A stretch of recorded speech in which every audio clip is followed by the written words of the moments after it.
ఇదెక్కడి పాలన sir? ప్రజాపూర్లో CPM ఆగ్రహం.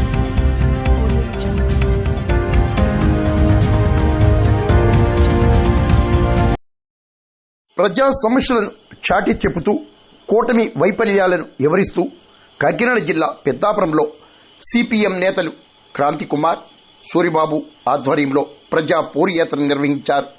తహసీల్దార్ కార్యాలయంలో వినతిపత్రం అందించారు. పేరుతో సిపిఎం పార్టీగా లేఖ ఇవ్వడం జరిగింది. రాష్ట్ర ప్రభుత్వం ప్రజా సమస్యలు పరిష్కారం చేస్తామని చెప్పి ఎన్నికల ముందు హామీ ఇచ్చింది. మా కూటమి ప్రభుత్వం అధికారంలోకి వస్తే ప్రజల సమస్యలు అన్నీ పరిష్కారం చేస్తామని చెప్పింది. కానీ ఈరోజు కూటమి ప్రభుత్వం అధికారంలోకి వచ్చిన తర్వాతే మంచినూనె రేటు 45 రూపాయలు ఒక కేజీకి పెరిగింది.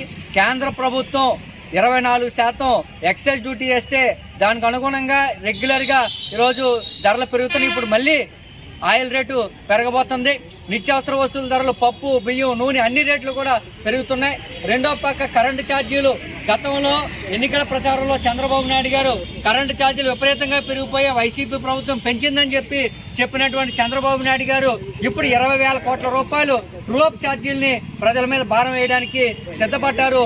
దీనికి వ్యతిరేకంగా ఈరోజు సిపిఎం పార్టీగా రాష్ట్ర వ్యాప్తంగా ఆందోళన నిర్వహిస్తూ వినతి పత్రాలు ఇవ్వడం జరుగుతుంది.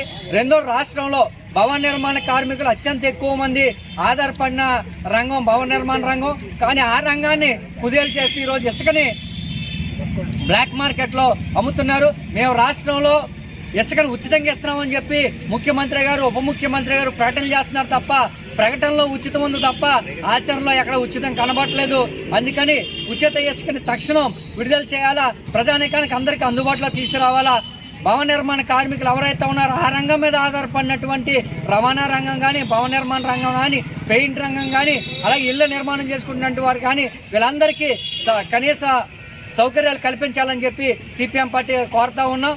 ఈ సమస్యలన్నిటి పరిష్కారం కోసం ఈరోజు తహసీల్దార్కి లేఖ ఇవ్వడం జరిగింది. అంతేకాకుండా పెద్దాపురం పట్టణానికి సంబంధించినటువంటి ఏరియా హాస్పిటల్గా ఏర్పాటు చేయాలని చెప్పి 15 సంవత్సరాలుగా పోరాటం జరుగుతుంది.